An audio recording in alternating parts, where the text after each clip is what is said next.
going on? What's up? How you doing? How you doing, mommy? Back at it again. Wait, did you ever see that video of I think it was Rosalia going up to Nicki Minaj at the Met Gala, and she's like, "Nicki, I love you," and she goes, "Hola, mommy." Yes. Hola, mommy. Hola, mommy. See, mommy. Hey guys, how are you? How are you doing? How was your week? What's going on? Tell us in the comments. Yeah, I hope everyone is well. How are you doing this week? I'm doing quite well. Really? Yeah. Okay, give me Doing your great. quote. But my quote doesn't reflect that. It's just like a funny little quote. Okay.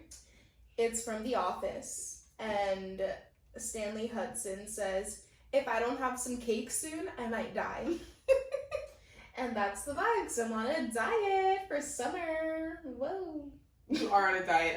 Cece's inspiring me because I'm ready to get on the diet too. Mm-hmm. And I want to become a Pilates girl. Yeah. Like Pilates everybody, girl. like everyone on the internet right now. Mm-hmm. Same. Yeah. Yeah, a piece of cake is needed. That was- Stat. And my quote comes from Lizzie McGuire, and Lizzie says, "I don't like alarms. They wake me up." And I had to change my schedule around a little bit this week, and I can already feel that it's fucked me up for the entirety of this week. Like, I'm just off. Like, I'm exhausted today. Oh no. And I gotta be up tomorrow again early. I'm just like, I hate having to wake up early. I'm not a morning person. But yeah. I'm really not a morning person. Like, I need the entirety of the morning to be asleep to feel like good about the day. Mm-hmm. Which is ridiculous. I just like don't sleep at night, so it's rough. I'm struggling. I hacked my life, and now I'm a morning person. I know. Super thankful I'm for that. trying to do that, and I'm a little bit earlier on. I'm on an earlier schedule, but Mhm. that it's rough. No, it's hard in the beginning. You kind of feel like shit, and then all of a sudden you're like, oh wait, I feel great. Yeah, I'm like I've tried to do that. Like literally every single day, I wake up at the same time now, but I'm tired. Yeah. And it doesn't help. Like by the time I get into bed, I'm exhausted, but I still take like an hour to fall asleep. Like it's just I don't know what I need to do to get the nighttime to be consistent. Yeah. You know what I like to do, and mommy always laughs at me when I do this, but I'll be in my bed at like 8 o'clock. Not going to bed, just like in bed, and I'm done for the night, and it makes me be in that mood to go to sleep. I don't get into bed until like 11. That's the problem. You need to be in bed for a couple of hours. And eventually you'll just start falling asleep earlier and earlier, because it's so easy to fall asleep when you're just laying down in the bed already. And vibing. I don't know. Like my schedule is just a lot. Well, that will change in a little bit. Mm-hmm. I'm gonna have a new job in like 2 months, so it's fine. Yes, love that. Yeah, because right now that doesn't really work with my schedule. I want to ask you something, because I find this so weird, and I just want to know, is like you coming from someone who doesn't like to sleep that much, like at night, do you see sleep as like a waste of time, and you feel like you're losing your day if it ends at like 8 o'clock? Okay, because my boyfriend Ryan is like that. And what do you mean ends at 8 o'clock? he feels like sleep is a waste of time, and those hours that he's sleeping, he could be doing something else. Oh no. And he sees it as like a time, like, oh, why do I need to set out time to do this? I love sleep. Like I need sleep to be able to function. That's the worst part. If I don't get enough sleep, I'm a psychopath. Like I'm literally on the verge of a mental breakdown. And like it messes up my emotions.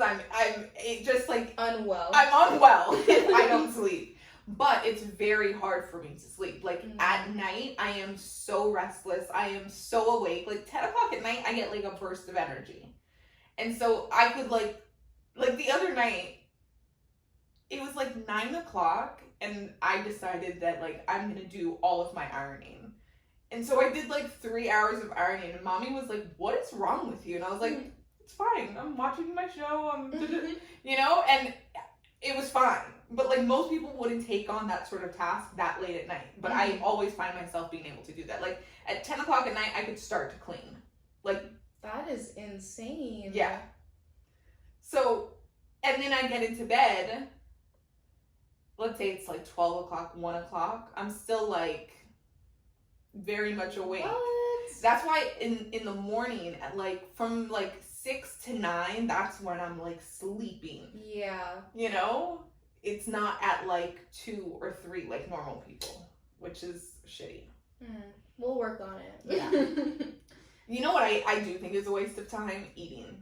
Like I wish I didn't always have to eat. I love to eat. Funny. I love food, but having to eat sometimes 3 times a day, I'm like, I've already done this. Yeah. By the second meal, I'm like, I've already eaten today. Like, what's the problem? Like, it annoys me when I get like hungry sometimes. Yeah. I think chores are a waste of time. So like when I do chores, I have to like loop it in with something else, or else I won't do them. Like I won't just sit there and clean. I need to be listening to a podcast, be watching a show, like something else, or else I feel like this is such a waste. Yeah, I don't really like chores either. Yeah, I hate chores. That's why I do a lot of things when I watch. Like when I do my ironing, I watch a show. Like this week, that's how I watched the show. Because I was like, I need to get through this iron basket. I'm one of those weird people that doesn't hang up anything until it's fully ironed. So when I'm getting dressed, it's just like everything is ready to go. Like I don't have to think about like, oh no, this needs to be ironed, or oh, I don't want to iron this. Like everything is ironed. So I needed to get through that basket, and so the TV show got me through. There you go. Speaking of the show, let's get into it because we are so excited. I am like jumping off the wall with excitement because of what we watched this week. And it is called Severance. It's on Apple TV. Y'all, if you don't have Apple TV, you are missing out and you are sleeping on the lick. It's so good. Honestly, Apple is killing it with the shows. With the scripted series. Yes, their shows are amazing. I really want to watch the morning show.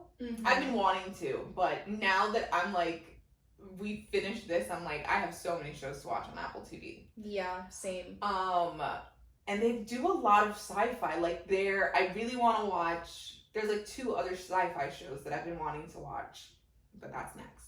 Anyways, Severance, how do you explain this show? It follows the main character, Mark, and he works for a company named Lumen. And Lumen's, like, what they do is kind of clandestine.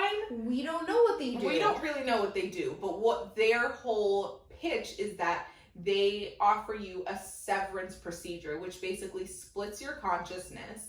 And when you're at work, you have one form of your memory that only keeps you contained in work. And then when you leave the premises, you go back to like your default memory and you don't remember anything about your time at work, and vice versa. When you're at work, you don't remember anything about your life outside of work. So they sell it as a way to achieve like a work-life balance. A work-life balance, and to, you know, keep your work life and your home life completely separate.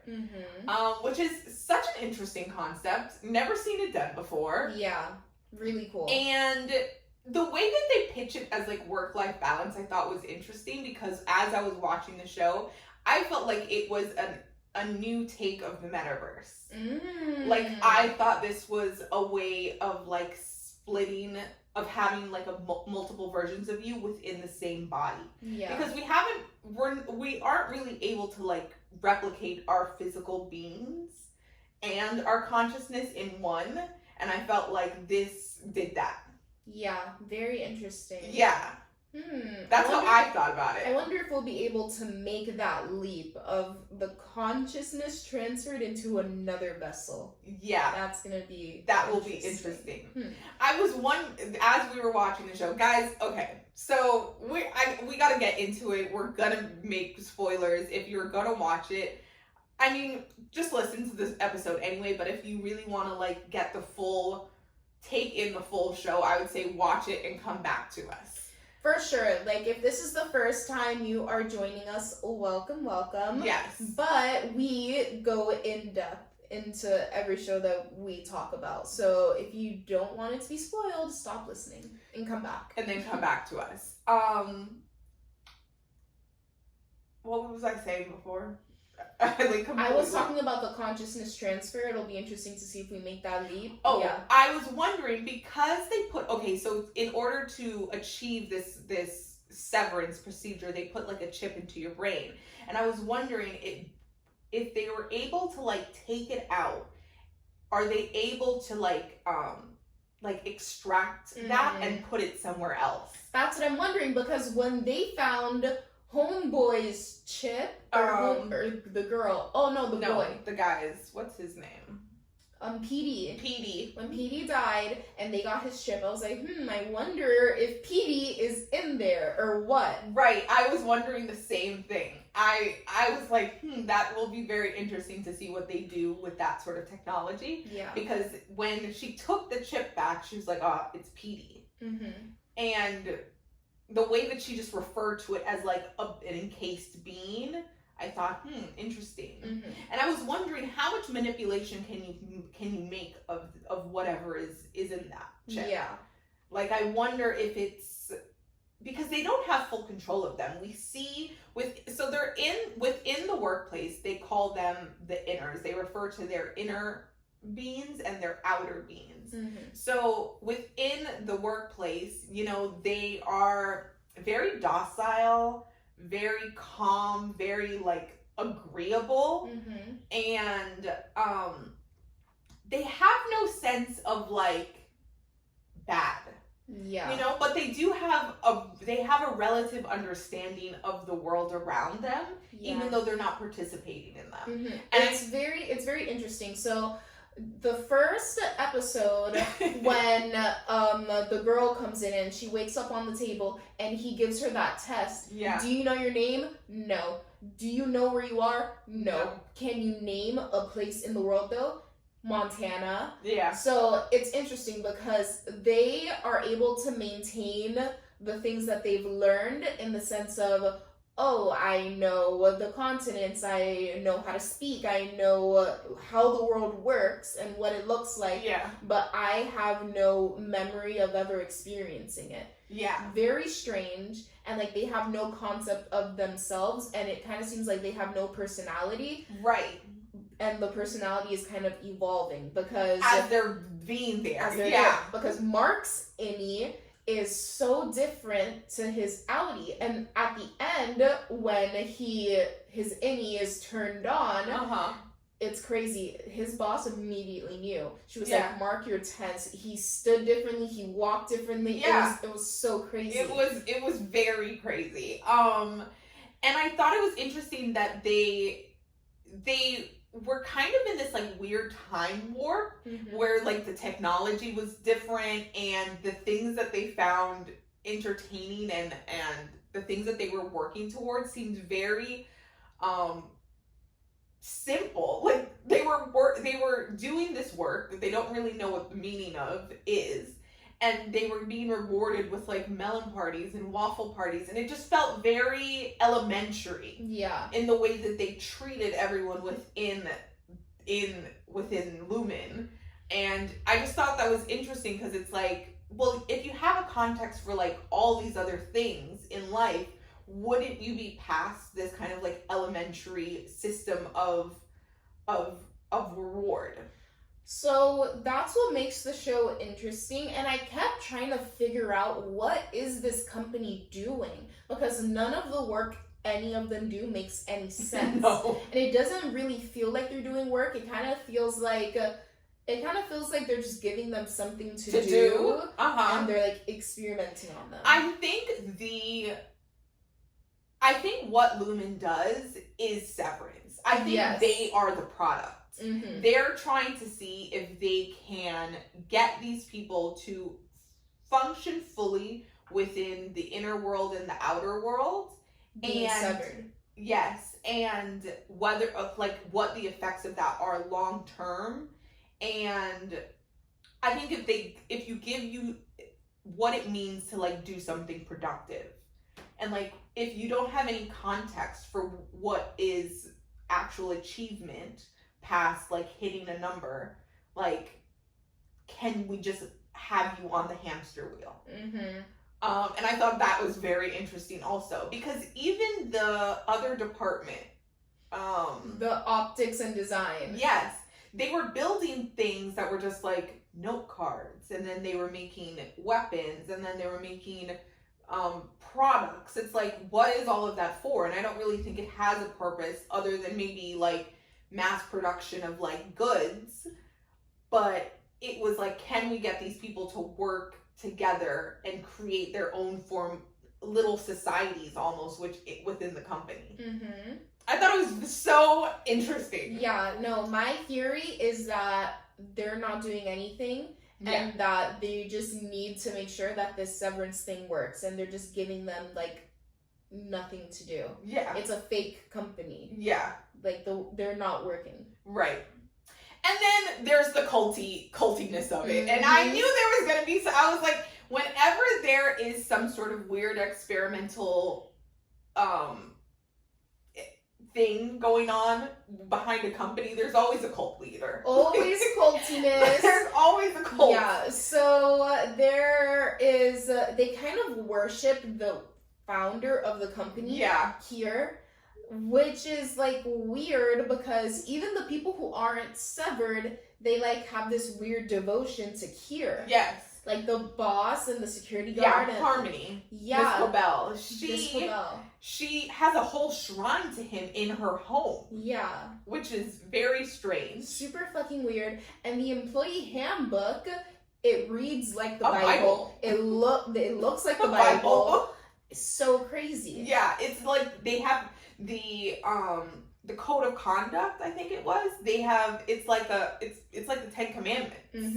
I thought that was super strange, and I thought it was funny how they have this like board and like governing body that is just behind closed doors. It's like the Wizard of Oz. Yeah. Like we don't know who they are. We don't see them until the very end. And we get some insight into that. There were so many layers to the show that I was just obsessed with. Yeah, another theory that I just came up with. Okay. I wonder if they're testing if it's easier to indoctrinate people if they have no sense of self, and like if eventually everybody in the world ends up being severed, it's kind of like a form of mind control. You can like turn on this other consciousness and make them do things for you. You kind of have like, you can have an army, you can have an assassin, and then you turn them off and they have no idea what they did. Yeah, I thought that as well. And I feel they're in the outer world, they're trying to fully it's legal, but they're trying, some part of the government is trying to outlaw it. And of course it felt like, I thought it was very timely now, because like we're currently in the fight for abortion rights, and it's just kind of like, where does personal freedom start and begin, and what do people have the right to do, and what can the government say you have a right to do? I thought that was just like an interesting little behind the scenes commentary that paralleled the world right now. Yeah. So I thought that was also very interesting. And then on the outer world, to think of like these individual people and what would make them want to split their consciousness. And in Mark's case, we see that he's been through something traumatic. His wife has died suddenly in a car accident, and he's heartbroken. He's grief-stricken. He's depressed. He's an alcoholic. And and he cannot function as an outie with any semblance of like anything. And he does this so he can, step away from that and not remember it. But what I think is weird about this is, because you don't know that you're away, you never get a break from your current life. So as an outie, you lose that time. And you're stepping in and out of the life that you're in. So you never really get a break from it. It would only be a break if you could remember what was happening on the inside. But I think it is kind of a break because it's less waking hours. Like, imagine if half of your day was just gone. Those 8 hours a day that you would need to spend finding something to do, they're gone. You wake up, you take a drive, you wake up again, you take a drive home, and you're done for the day. I think that's why he likes it. Like, he's spending half of his life just checked out. I mean, I get that, but the way I think about time, it's like time needs context. And if you take away the context of not remembering a time period, does it mean that it's gone? No, but I do think it's kind of like sleeping. When you're depressed and you sleep all day, it's kind of a relief, even though you're not conscious. It's like time has passed and it's less time where you have to be awake and going through shit. That's why I think Mark liked it. It was like another way of just like spending the time. No, I agree, but I always think that's like a weird thing. Because I just feel like you really, yes, it is a relief because your mind is shut off and away for this many hours, but 8 hours. To me, it's like it really only matters to be plugged into something when you're conscious of it. Like, if you knew you were grief-stricken and you didn't feel it, wouldn't that be the actual relief, not just completely turning off your brain for 8 hours? I don't know. It worked for Mark. Interesting thing. But then also you're seeing the lives of these other characters, and at the end you kind of see that, you know, some of them have what seems like full fulfilling lives, and you wonder, like, what's the motivation there? Like, why would you want to separate your mind in that way? But I don't think the people who are getting severed, at least in the show, thought about it in that way. And I didn't even think about it that way until I saw in the show that there was controversy around Severance. And that's when you start to realize, it's kind of cruel to your innie because they didn't ask to be woken up. Like, yes, it's you, but it's not you as well. That's like a being that should have rights because they're conscious, but they don't have any. Yeah, because you're in control of them. You put them in that situation. I didn't think about it that way at first, but once I saw the protesters and the people who were in the government trying to ban severance, I was like, oh, okay, this does make sense. It's a whole other person, but technically they're not a person because you got this weird little chip in your brain. I think this is such an interesting commentary on abortion. Yeah. And like where consciousness begins and ends, and what does that mean in terms of the person that's hosting it, of the body that's hosting it. Yeah. You know, we think about children as these new beings that are being brought into the world, but what does that mean for the host that's growing it? And where does the rights and control of that person that is the host body start and begin in context for the new? Yeah. You know? Where do their rights start and begin? Yeah. And you really start to see that. And can you really separate that? Can you really separate the rights of the host from can you separate the rights of the inner without the rights of the outer? Yeah. And you really start to see that with the female character. What was her name? Helly. So Helly wakes up in this office and she's not into it. Is not into it. She's like, I don't want to be here. This is fucking weird. Kill me, basically. Yeah. And she tries to kill herself. And she begs her Audi to resign.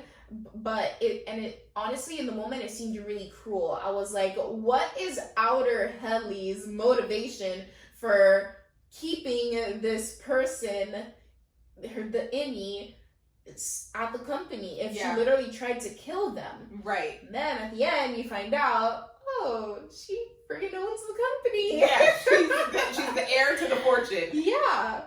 She is an Egan, which is the governing she's family of the Lumen Corporation, and she has chosen to take on a severed job because she wants to kind of become the poster child for what Severance could be. And she thinks that if she, as an owner and, you know, basically like almost CEO of the company, can become a severed person and live in harmony with her inner and her outer, then that can be a way of legitimizing Severance to the broader population. Yeah, she basically said, how am I going to recommend something that I haven't done? Yeah.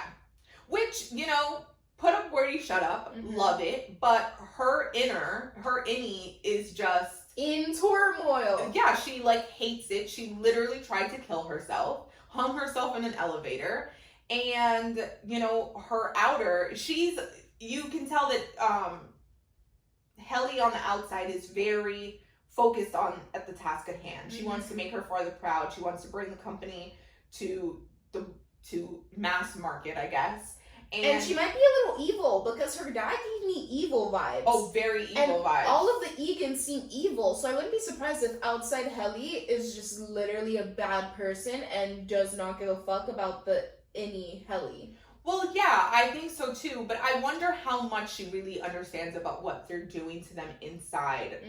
And because she is separated, she doesn't know. There's no way for her to know, and there's no way that I don't think, something tells me her outer doesn't fully know what's happening.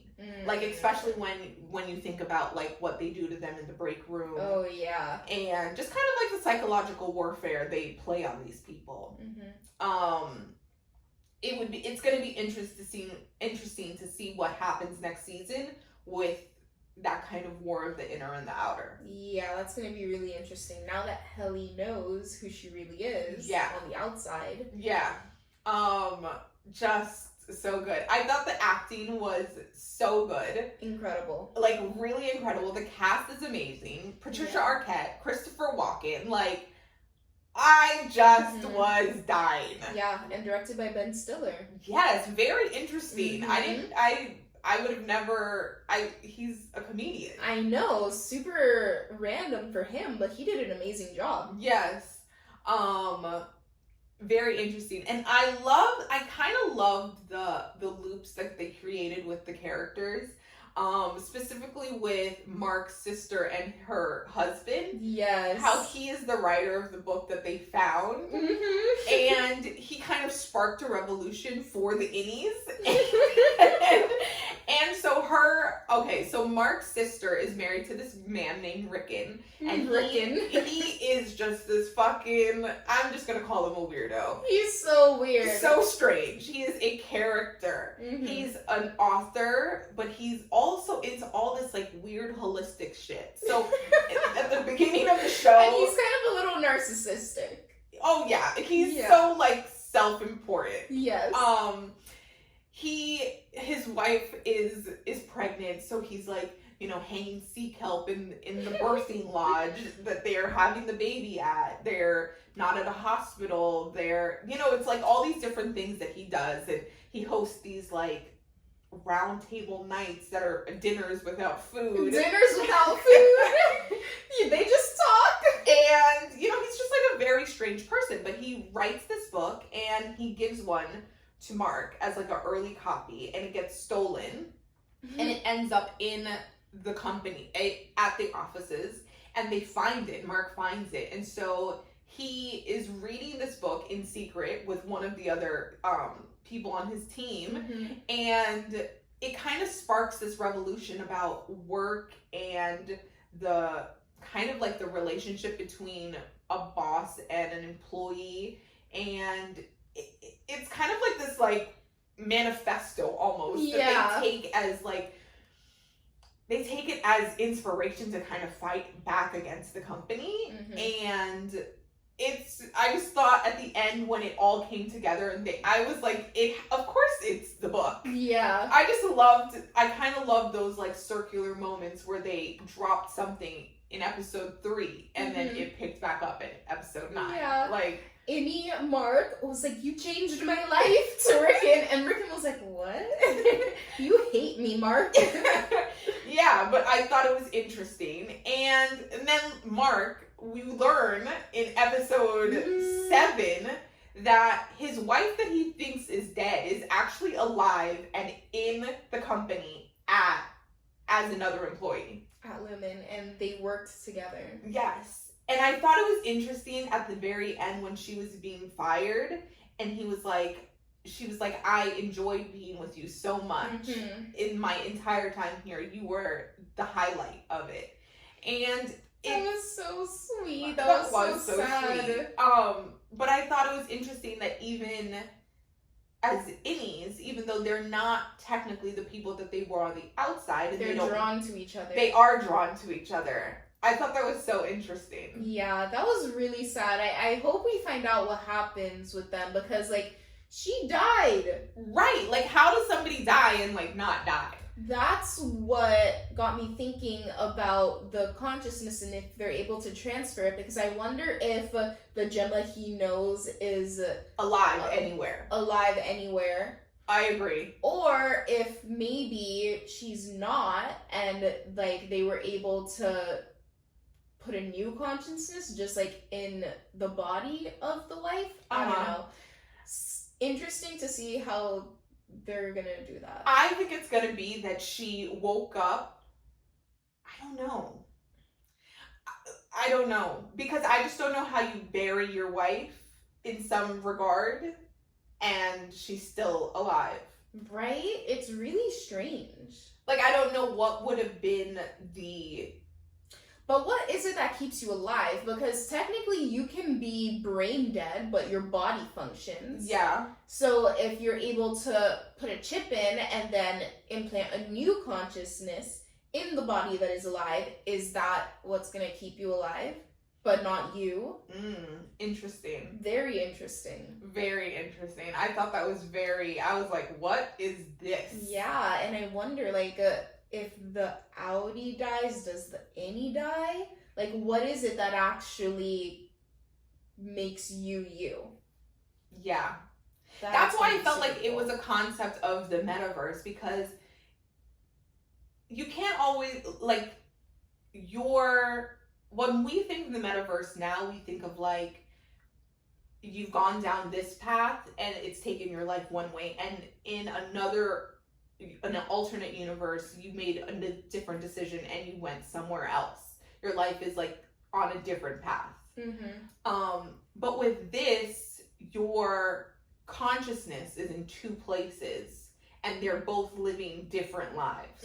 So it's like your body is the shell of who you are, but your mind could be split technically in a million different places. Yeah. You don't just need 1 and 2. You could technically create different consciousnesses for different places, for different scenarios, for, in different ways. Yeah. So that to me is like it's a new way of looking at the multiverse, because in any different consciousness that you create within your mind, you are a different person.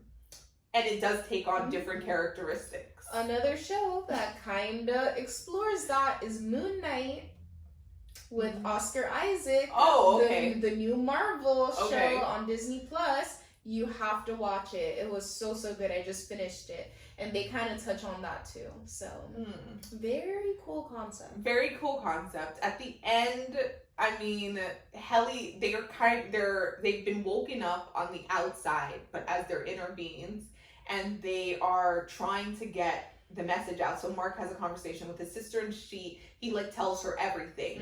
And then he realizes, like, oh my God, this is my wife and she's alive. But at that moment, the switch flips and they're back to being, their outer selves.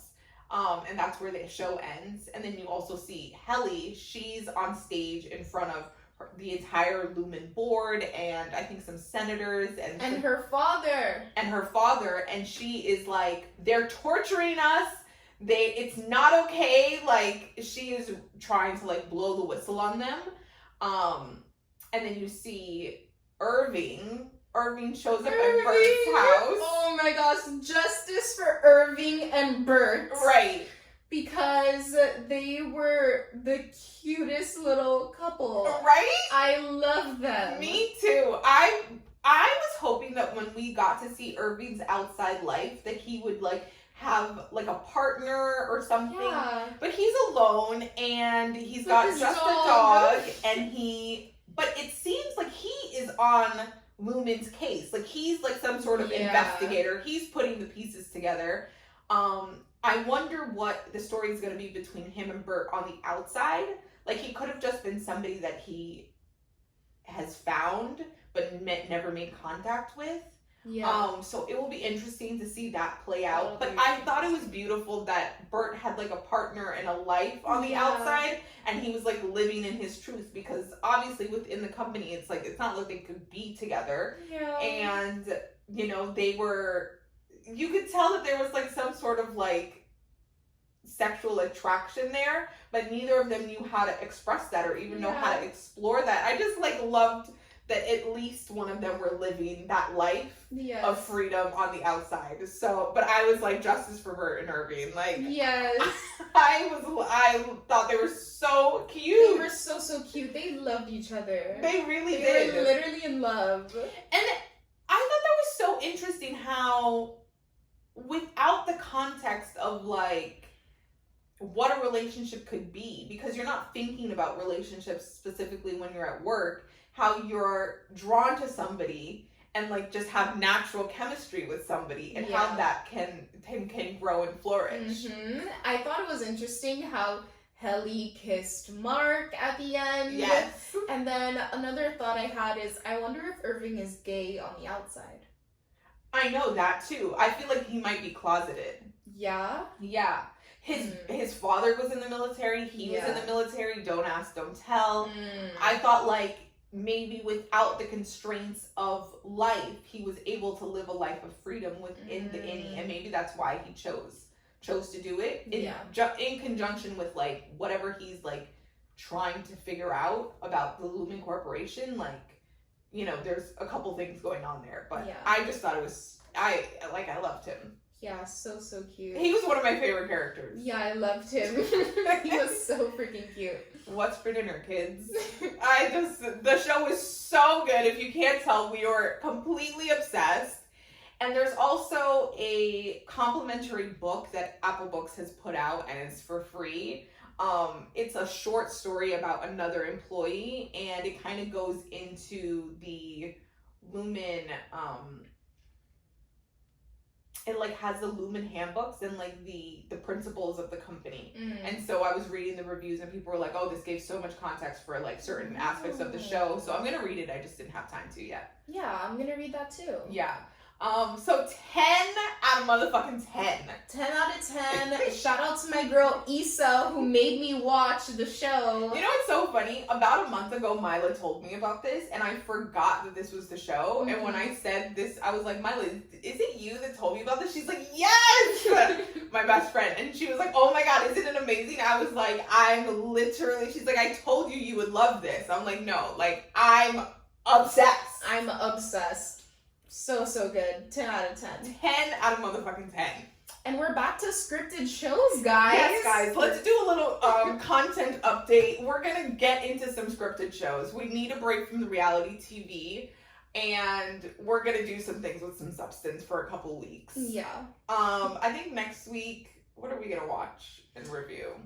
We might do something else on Apple TV, and... Or we're going to do Hannah Season 3 that's on... Hannah, Amazon. So if you would like to watch along and be ready for next week's show, let's watch Hannah. Yeah, that sounds good. We have 2 other episodes of Season 1 and Season 2 in Season 1 and Season 2 of our shows. So go back, listen to those if you've never watched the show. It's amazing. Incredible. It's on Amazon Prime, and we will talk about Season 3 next week. Yes. But if you want some reality TV stuff, follow me on TikTok. And I'm going to be reviewing this season, every episode of The Real Housewives of Beverly Hills. And I'm going to do some videos on Bling Empire, which just dropped their second season on Netflix. I'm not going to watch Bling Empire, though. I didn't like the first season that much. I know, I could tell. I don't think I finished the first season I don't think you did. Yeah. I loved season 1. So if you like Bling Empire and are into it, go ahead and follow me on TikTok because I'm going to do videos on both of those over there. And that's it. Yep. Okay. All right, guys. It is time for tea. Tea time. Let's get Cheers. into it. Clink glass. Pinkies up. There's really not a lot going on this week. Mm-hmm. First thing, shout outs to Kelly Osborn because she is pregnant with her first child. Oh, amazing. Right? That's so nice. Congratulations to her. Congratulations to her. Do you follow Britney Spears? Yeah. Yeah. Do you really think she's pregnant? Remember, I was trying to figure that out. I don't think so. I don't think so either, because the latest pictures of her being completely nude, I'm like, sis, if you were pregnant, shouldn't you be showing us like the sonogram and the this and that? Like, there's like no other, there's no other mention of a child, and she's just like continuing to do what she's doing. Yeah, I don't think she's pregnant. Hold on. Elaine!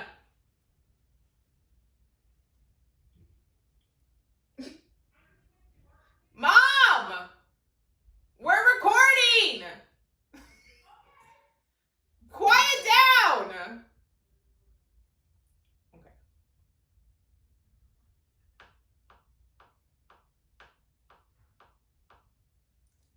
Okay. So Britney Spears, yeah, I don't know if she's pregnant. I don't think she is. Isn't she a little on the older side? Isn't she like 45 plus? I think she's in her 40s. I don't know if she's 45 plus, but she's close to it. Yeah, I don't That's know pretty about that. I would need to dissect the Instagram captions again. And I would need...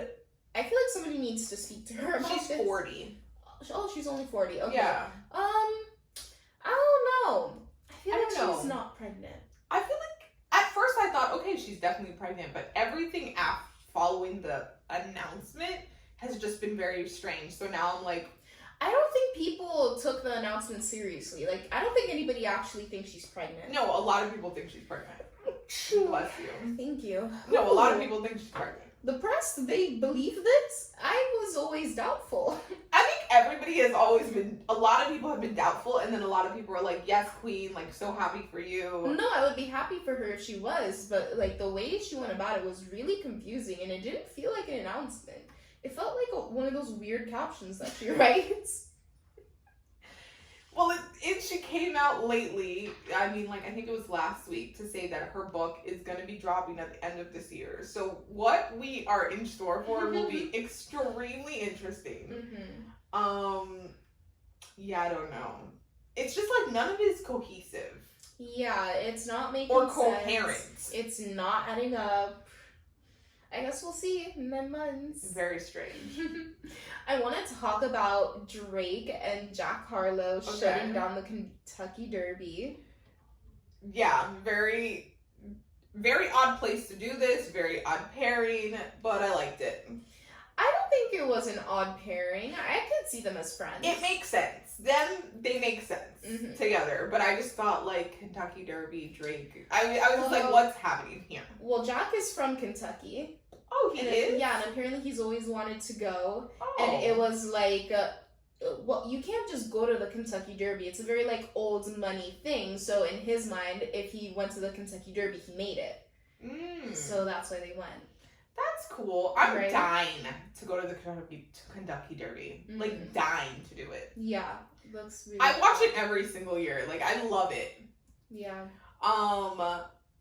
Yeah, I thought it was cute.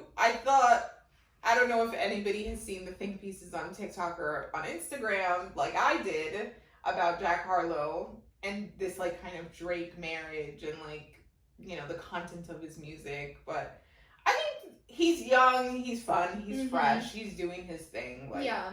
And I love how Drake co-signs upcoming stars. Me too. I feel like a Drake cosign is just mwah, and I love the fact that he does that for these young artists. Once you get a Drake cosign, a Drake verse, Yeah, I think it's great. mm-hmm. Like, it really does something for your career. I think from there, what you do with it is on you. For sure. But if you get it, I think it's like a big plus. Yeah, and Drake is really mindful about doing that. I feel like he did that with Lil Baby. He's doing that with Smiley now. I love it. Yeah. Good for him. Mm-hmm. Drake giving back. Man of the people. Yeah. Now I want to talk about Jesse Williams, the actor he's originally from Grey's Anatomy. We know him. He is in a new play on Broadway, Take Me Out, and he plays a queer baseball player, and there is a fully nude scene. And of course, in the theater, phones are banned, but this is 2022 and nothing is banned. I've always used my phone in the theater, though. You're not supposed to. Every show I've been to, I've taken a video. You're not supposed to. I didn't know. I know they say it at the beginning. But they say no flash. They don't say no video. Yes, they do. Well, They I missed say that one. There's definitely a no phone policy in the theater. Oh. Whoops. So, of course, during the nude scene, there was video taken and it was leaked to the internet. And Jesse, baby. Jesse got It's packing. something. He's got a real something. Mr. Ma'am is packing. Mm-hmm. Y'all Y'all need to go check out the leaked video. go for watch context. the leaked video for context. But he's not my look. So I he don't know what does he looks not like. give me BDE. He does not give me big dick energy. But What is it's his name? Jesse Price? this guy. That one. Okay, yeah. I wouldn't think that of him either. I'm shocked at the magnitude Yeah. of what we saw in comparison to his persona. Yes. Maybe I don't know him as a real person outside of his acting. Mm-hmm. So I didn't know, but I didn't know. I didn't know. No, there's some people you can tell. You're like, oh yeah, you got that thing on you. And then there's other people where you're like, interesting. Do ya? Do ya? I would have never thought. That's funny. Yeah. I wouldn't think that of him either. But people are really going off. Oh, that's revenge porn. That's so disrespectful. Is it really disrespectful if people are saying nice things? Right. So one of his co-stars, Jesse Tyler Ferguson, who was on Modern Family, he released a statement and basically said, "I'm appalled by the disrespect shown to the actors of our company whose vulnerability on stage every night is crucial to Take Me Out. Anyone who applauds or trivializes this behavior has no place in the theater, which has always been a safe space for artists and audience members." So they're basically saying that it was very disrespectful to him and his fellow actors to be exposed in this way. And there's validity there. There is validity there. But I think this is good PR for the play. I didn't know about it before, and now I'm like, wow, this play needs to go to the play. Need to plan a trip to New York. Mm-hmm. I think it's definitely got taken some buzz now that this has happened, and we all know what we're in store for if we do see the play. But I have a larger commentary on this kind of reaction to it, and that is probably a little controversial, but I just don't think I think that artists, and we've seen this recently with comedians, they think that because they're artists and comedians that they're above any sort of disrespect or line being crossed. Now, should a line be crossed? No. Should someone be violated? No. But just because you are a comedian or you are an artist, you are an actor, doesn't mean that you can't be disrespected. If I can be walking down the street and be disrespected or violated or physically attacked, so can you. And it doesn't matter that you're on stage doing your job. If I work at Wendy's and I get attacked by someone in front of the counter, is that awful? Yes. But should it not happen because I'm a Wendy's worker? No. Yeah. And I feel like artists and comedians, they're well, we're beyond attack. We're beyond violation. We're being attacked for the art. Like, no, like, shit just happens. Shit happens. Just crazy. And people violate. And just because you're an artist or a comedian or whatever doesn't mean that you're beyond that or that it's not going to happen.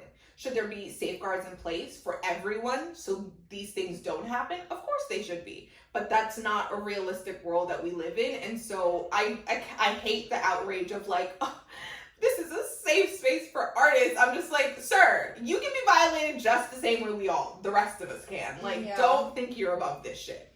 Adriana said, Audis matter too.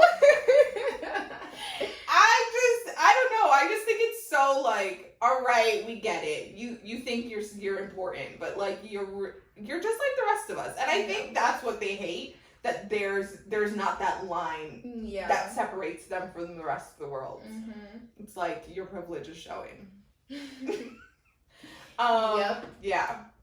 But the video is quite interesting, so I would say go ahead and take a look. Take a look. Let us know what you think. Mm-hmm. What else do we have? Was there anything else this week? Well, there's just an update from Dave Chapelle on the Dave Chapelle attack. And the LAPD has chosen not to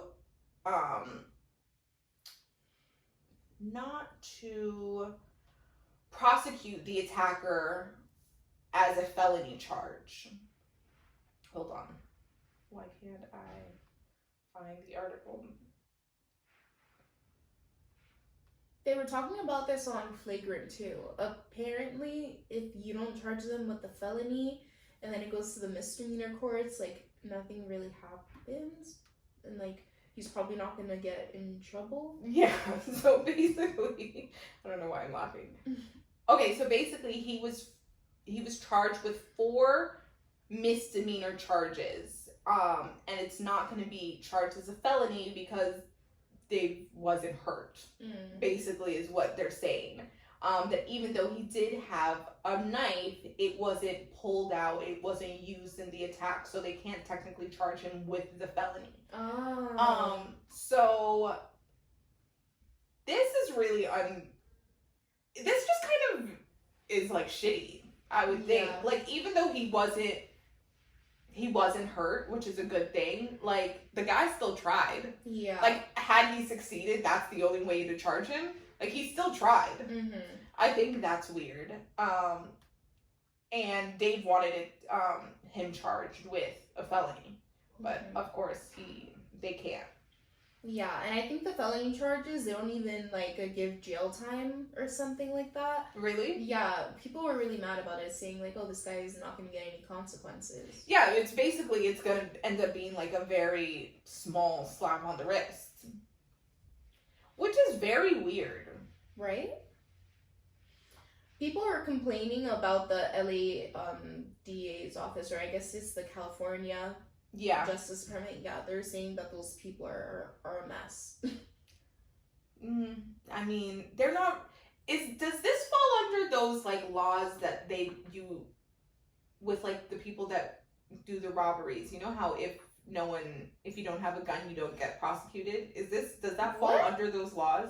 I didn't know that was a thing. So, like, in California, that's why the robberies have gotten so out of control, because they don't prosecute for them anymore. They no longer prosecute for, like, anything that doesn't result in, like, violence or something like that. What? I don't know if it's exactly that, but it's, like, something like that.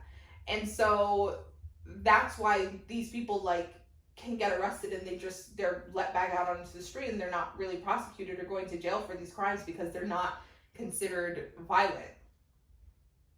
Like, as long as you don't use a weapon and like someone doesn't get hurt, like, you don't get prosecuted. So I think that's what these laws are falling under, and that's why they're drawing so much criticism. That doesn't seem right. It doesn't seem right, because like, what's the deterrent to breaking the law if there are no consequences? But it's kind of like one of those, we don't want to be sending people to jail for small crimes, like for petty crimes. But it's like, assault is still a crime. Assault, robbery. That's serious. Yeah, there should be consequences for those things. Absolutely. I would think, but I guess not. Not in California, at least. Yeah, people were really talking shit about the Justice Department over there, saying that what they're doing doesn't make any sense. And if the robbery thing, if that's the case, then yeah, that doesn't make any sense. Yeah, I'm pretty sure that's what it is. Don't quote me on that, but I think. We'll have to do our research. Yeah. Well, that's it. It was a very slow news week. Yeah, it was. Celebrities, do some more. Like, get back into it. Yeah. But thank you guys so much for tuning into this episode of the TBNT podcast. Go ahead and subscribe to us wherever you are listening. You know all the places. Wherever you're listening to us, please leave us a 5-star review. Tell us something nice. Only if it's nice. And if you're watching this on YouTube, feel free to subscribe to give this video a thumbs up. And we will be back next Saturday to serve the tea on the latest TV and pop culture news.